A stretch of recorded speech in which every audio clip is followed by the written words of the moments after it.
প্রথমে ভিডিওটা দেখুন, তারপর আমি কিছু বলবো।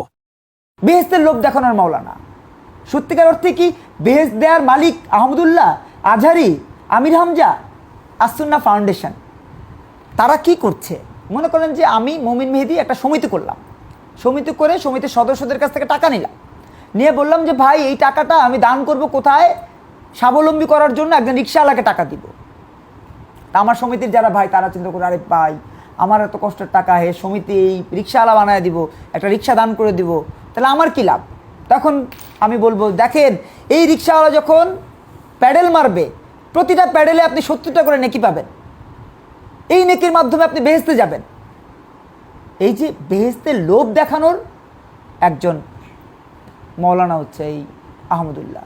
আসলে তোকে তো দেখে মনে হয় তুই একটা পাকা গাঁজাখোর এবং হচ্ছে নাস্তিক। তাছাড়া তো এরকম ধরনের কথা তুই আহমদুল্লাহ ব্যাপারে বলতে পারতি না। শাইখ আহমদুল্লাহ একজন এমন ব্যক্তিত্ব, যিনি একজন আল্লাহওয়ালা এবং প্রখর জ্ঞান। তার জ্ঞানের কাছে তো তুই কিছুই না, আর তুই তার ভুল দেশ। সে বেহেশতের লোভ দেখায়, সে তো বেহেশতের লোভ দেখাচ্ছে না, বেহেশত তাকে দিয়েও দিচ্ছে না। বেহেশতে কি করলে মানুষ যেতে পারবে সেই পথটা দেখায়। ইনি হচ্ছে আহমদুল্লাহ, হচ্ছে সেই পথ দেখায়। আহমদুল্লাহ, আমির হামজা, মিজানুর রহমান আজহারি, এরা হচ্ছে বেহেশতে কিভাবে যাওয়া যায়, কোন রাস্তায় চললে বেহেশতে যাওয়া যায়, এই পথগুলা দেখায়। এরা বেহেশত দেয় না বা বেহেশতের লোভ দেখায় না। বেহেশতের লোভ দেখাবে কেন? স্বয়ং আল্লাহ তো বেহেশতের কথা বলছে কোরআন শরীফে, যে কি কাজ করলে বেহেশতে যাওয়া যাবে, কি কাজ করলে বেহেশতে যাওয়া যাবে।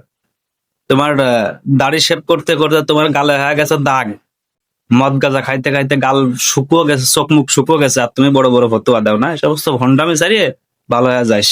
ইসলাম যারা প্রচার করতেছে, যারা ইসলামের পক্ষে আছে, যারা হক্কানি আলেম, তাদের বিরুদ্ধে কোনো কথা বলবি না।